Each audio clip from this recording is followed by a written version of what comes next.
Good morning students. आज हम lecture शुरू कर रहे हैं अपना। आपको मैंने इसका पीडीएफ भेज दिया था, आपने होपफुली अध्ययन कर लिया होगा। यूनिट्स, जैसे कि कल हिंट दिया था, ऐसा नॉन जीरो एलिमेंट जिसका मल्टीप्लिकेटिव इन्वर्स हो उसको यूनिट कहते हैं। अगर ए नॉन जीरो एलिमेंट है, बी है, such that A B is equal to 1, तो ए को यूनिट कहेंगे। क्लियरली अगर ए यूनिट है तो बी भी यूनिट है, क्योंकि बी का भी इन्वर्स ए दिख रहा है साफ। नॉन जीरो एलिमेंट, नीचे उसको एम्फेसिस दे रखा है कि ए इनवर्स भी यूनिट होगा। कल बताया गया था अगर यू यूनिट है तो ए के एसोसिएट प्राप्त करने के लिए उस यूनिट से मल्टीप्लाई कराया जाता है। If B is associate of A then B is equal to U A for some unit. ये नीचे उसी चीज़ को हमने एम्फेसिस दे रखा है। उसके बाद इक्विवेलेंस रिलेशन है, A is associate of A since A is equal to 1 A. ये तभी सही है जब R is ring with unity और कॉम्पिटेटिव हो। अगर बी ए का एसोसिएट है तो B is equal to U A, दोनों यू इनवर्स से मल्टीप्लाई किया तो A is equal to U inverse B, तो A is associate of B. Symmetric relation दिखा रहा है ये। अगर बी ए का एसोसिएट है तो B is equal to U one A, U one unit. C is associated of B तो C is equal to U two B. अब आपने इसमें बी की जगह वैल्यू यू वन ए रख दिया तो C is associate of A. U one U two B और यू टू यू वन भी यूनिट होगा। नेक्स्ट पेज में हम देख रहे हैं, क्योंकि यू वन यू टू का जो इन्वर्स है U two inverse U one inverse है, जैसे कि दिखा रहे हैं। तो यू वन यू टू का इन्वर्स एग्जिस्ट कर रहा है, इसलिए वो भी यूनिट है। इनफैक्ट चेक कीजिएगा कि किसी भी रिंग में यूनिट्स का कलेक्शन प्रोडक्ट के लिए ग्रुप बनाता है या नहीं बनाता। आंसर है यस। आर एक रिंग है, ए प्लस आई बी, ए और बी इंटीजर्स है। ये एक फेमस इंटीग्रल डोमेन होता है, चेक कीजिएगा इसे। इसकी यूनिट्स निकालनी है। मान लीजिए ए प्लस आई बी यूनिट है तो उसका मल्टीप्लिकेटिव इन्वर्स होना चाहिए। मान लीजिए वो सी प्लस आई डी है, दोनों का मॉड लेके स्क्वायर कर दिया। ध्यान रखा कि ए और बी इंटीजर्स हैं, तो दो इंटीजर्स का प्रोडक्ट 1 तभी संभव है पॉजिटिव इंटीजर्स का जब ईच इंटीजर 1 है। हमारा ए प्लस आई बी की वैल्यू निकालने में इंटरेस्ट था, तो ए स्क्वायर प्लस बी स्क्वायर 1, इसके सॉल्यूशन सर्च किए। इंटीजर्स हैं, ध्यान रखा ए और बी। ए वन बी जीरो, ए माइनस वन बी जीरो, ए जीरो बी वन, ए जीरो बी माइनस वन, ये 4 सॉल्यूशन है। इसको ध्यान में रखते हुए ए प्लस आई बी की 4 values I, plus minus 1 comma plus minus I, तो 4 यूनिट्स हो गई, plus minus 1 plus minus I. इस रिंग को क्या कहते हैं ये भी आप चेक कीजिएगा। गॉसियन इंटीजर्स का सेट है। अगर 2 माइनस 3 आई का हमने एसोसिएट्स निकालने हैं, तो चूँकि 4 यूनिट है तो 2 माइनस 3 आई को 4 अलग अलग यूनिट से मल्टीप्लाई कर दिया। इस तरह से हमें उसके 4 एसोसिएट मिल गए। डिविजिबिलिटी की definition, A divide B if C exist such that B is equal to A C. इसकी सेंस प्रॉपर तभी बैठती है जब आर कॉम्पिटिटिव हो। एक इंटीग्रल डोमेन विद यूनिटी है। मान लीजिए ए बी को डिवाइड करता है, बी ए को डिवाइड करता है। ए बी को डिवाइड करता है तो यू वन एग्जिस्ट करना चाहिए, B is equal to U one A. इसी तरह से बी ए को डिवाइड करता है तो A is equal to U two B, B की वैल्यू रख दी, A is equal to U one U two A. U one A को लेफ्ट में लाए, ए कॉमन लिया, विदाउट जीरो डिवाइजर का केस है, तो 1 माइनस यू वन जीरो आ जाएगा, तो 1 is equal to U one. ये आप डायरेक्ट भी कह सकते हैं। Cancellation law holds good in integral domain. Non zero element को आप कट कर सकते हैं। तो यू वन है तो उसका मतलब यू वन और यू टू दोनों के दोनों यूनिट है, क्योंकि इनका इन्वर्स है। यू टू का इन्वर्स यू वन का इन्वर्स यू टू। इसका मतलब ए और बी एसोसिएट है। कन्वर्सली अगर ए और बी एसोसिएट है तो B is equal to U one है, A divide B. U1 inverse को दोनों ओर मल्टीप्लाई कर दिया तो B/A आ जाएगा। हमने वो फेमस रिजल्ट प्राप्त किया इंटीग्रल डोमेन विद यूनिटी में अगर A/B B/A है तो A और B एसोसिएट होते हैं। इसको हमें याद रखना है। उसके बाद सबसे इम्पॉर्टेंट टॉपिक आइडियल्स में आपने रिवीजन लिया होगा। लेफ्ट आइडियल एडिशन के लिए ग्रुप होना चाहिए, R का नॉन एम्प्टी सबसेट होना चाहिए, और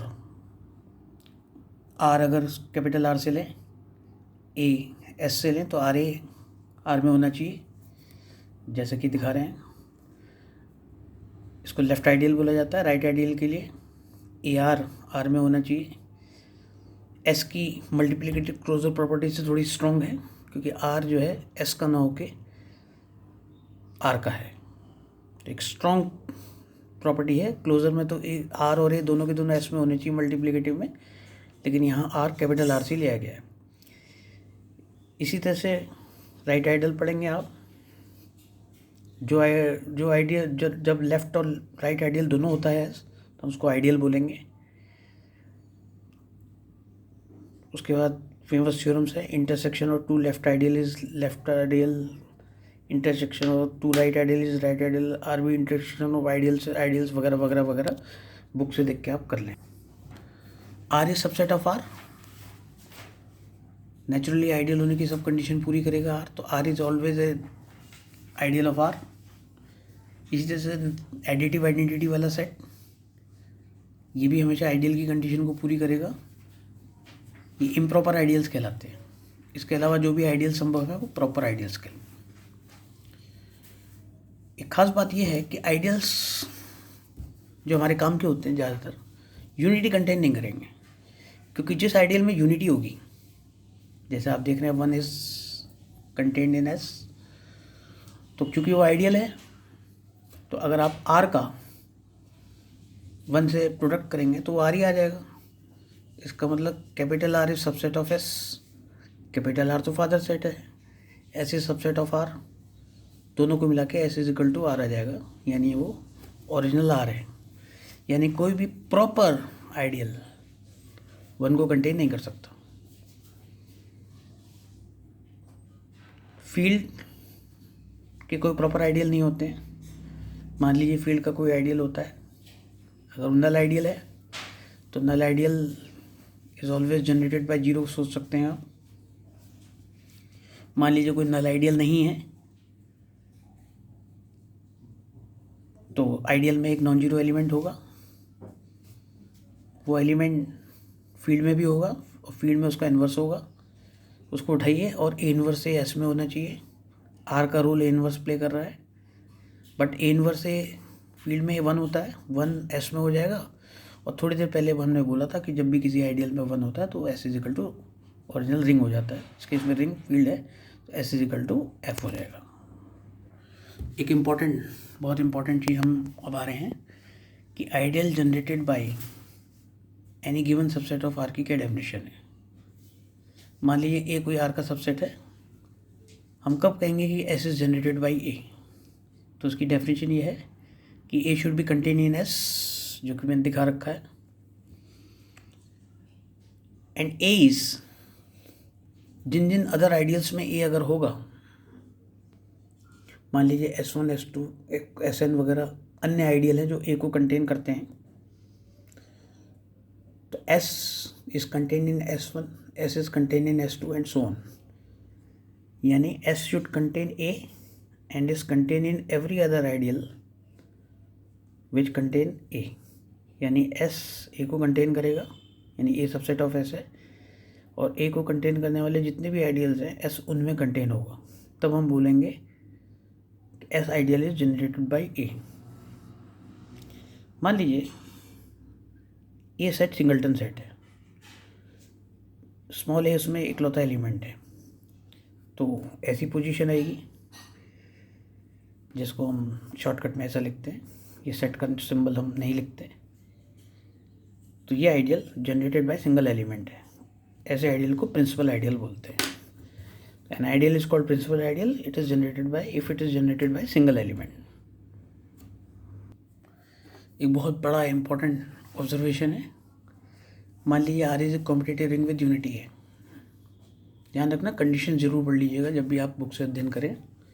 कॉम्पिटिटिव रिंग विद यूनिटी, जब एक आइडियल ए से जनरेट होता है तो इसकी जो पिक्चर होती है ए के मल्टीपल्स का सेट होता है, तो set of all multiples of A, और मल्टीपल्स लेना है रिंग के एलिमेंट से। तो ये मैंने आपको दिखाने का प्रयास किया है, ये है, और इसको शॉर्टकट में आर ए बोलते हैं, और ए आर लिखने की परमिशन इसलिए है आर ए और ए आर को इधर, क्योंकि रिंग कम्यूटेटिव है। तो पहले तो प्रूव करें कि एस आइडियल है क्लियरली। एक्स माइनस वाई दो एलिमेंट लेंगे, r one a r two a, तो r one a minus r two a common लेके r one minus r two into a, r one minus r two closure property से capital R में होगा, तो definitely ये R A में होगा। इसी तरह से आर एक्स अगर लेंगे तो सॉल्व करके आर आर वन ए या आर ए में होगा, यानी ये एस ये आइडियल है। एस से हमारा मतलब आर ए सेट से, ये ए को कंटेन करता है, क्योंकि रिंग में यूनिटी है तो वन ए एस में होगा ही होगा। Generated by a, generated by a का मीनिंग हमने बताया था कि should contain A and should be contained in every another ideal which contain A। तो मान लीजिए S1 कोई अन्य आइडियल है जो A को कंटेन करता है, क्योंकि ये आइडियल है तो RA को कंटेन करेगा, RA को कंटेन करेगा तो उसका मतलब RA is subset of S1, और RA आपको ऊपर लिखा है S, तो S is subset of S1, यानी S जो सेट है ऊपर मेरा RA, ये एक आइडियल है और ये ए को कंटेन करता है, और ए को कंटेन करने वाले हर आइडियल में कंटेंट है। इसलिए जब भी आइडियल जनरेटेड बाय ए की बात होती है तो हम आर ए ले लेते हैं, लेकिन ये तभी लेंगे जब रिंग कॉम्यूटेटिव होगा, यूनिटी कंटेन करे। इस तरह के केसेस में मोस्ट इम्पॉर्टेंट केसेस तब आते हैं जब जो रिंग है वो एक्चुअली इंटीग्रल डोमेन हो। कई इंटीग्रल डोमेन ऐसे होते हैं जिनका प्रत्येक आइडियल प्रिंसिपल होता है, यानी प्रत्येक ideal is generated by single element. ऐसे इंटीग्रल डोमेन्स को प्रिंसिपल आइडियल डोमेन्स बोलते हैं। तो ये रिंग में भी बनाई जाती है, प्रिंसिपल आइडियल रिंग भी कह सकते हैं कि ऐसा रिंग जिसका प्रत्येक आइडियल प्रिंसिपल हो, लेकिन ज़्यादा इंपॉर्टेंट ये इंटीग्रल डोमेन में होते हैं, तो इसलिए हम प्रिंसिपल आइडियल डोमेन की ज़्यादा स्टडी करते हैं। तो an integral domain is called principal ideal domain if every ideal of integral domain is principal, यानी हर आइडियल सिंगल एलिमेंट से जनरेट हो। एक इसमें बड़ा इंपॉर्टेंट रिजल्ट है, integral domain of integers is always principal ideal domain.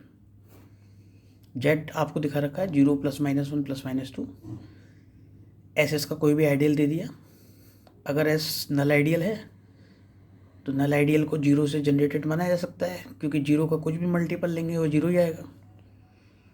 तो अगर एस नल आइडियल है तो 0 से जनरेट है, मान लीजिए एस नल आइडियल नहीं है तो उसमें एक नॉन जीरो एलिमेंट होगा, नॉन जीरो एलिमेंट होगा तो उसका एडिटिव इन्वर्स भी होगा। अब है ये इंटीजर्स का केस, तो ए और माइनस ए दोनों एस में है, तो एक इसमें से कम पॉजिटिव इंटीजर होना आवश्यक है। इसका मतलब जो आइडियल है ये पॉजिटिव इंटीजर्स को कंटेन करता है। तो वेल ऑर्डरिंग प्रिंसिपल से ये पॉजिटिव इंटीजर्स को कंसिडर करता है, तो इसमें एक लीस्ट पॉजिटिव इंटीजर होना चाहिए। मान लीजिए ए लीस्ट पॉजिटिव इंटीजर है जो कि एस में है, हम ये क्लेम कर रहे हैं कि एस ए से जनरेट हो रहा है, यानी उस आइडियल का हर एलिमेंट ए का मल्टीपल है। आर ए आपको बताया गया था प्रिंसिपल आइडियल के लिए, ring with commutative ring with unity के केस में principal ideal generated by single element a R a की शेप में होता है, यानी हर एलिमेंट ए का मल्टीपल होना चाहिए। तो बी एस में है तो मेरा क्लेम यह है कि बी भी ए का मल्टीपल होगा। डिवीजन एल्गोरिथम प्रॉपर्टी लगाई,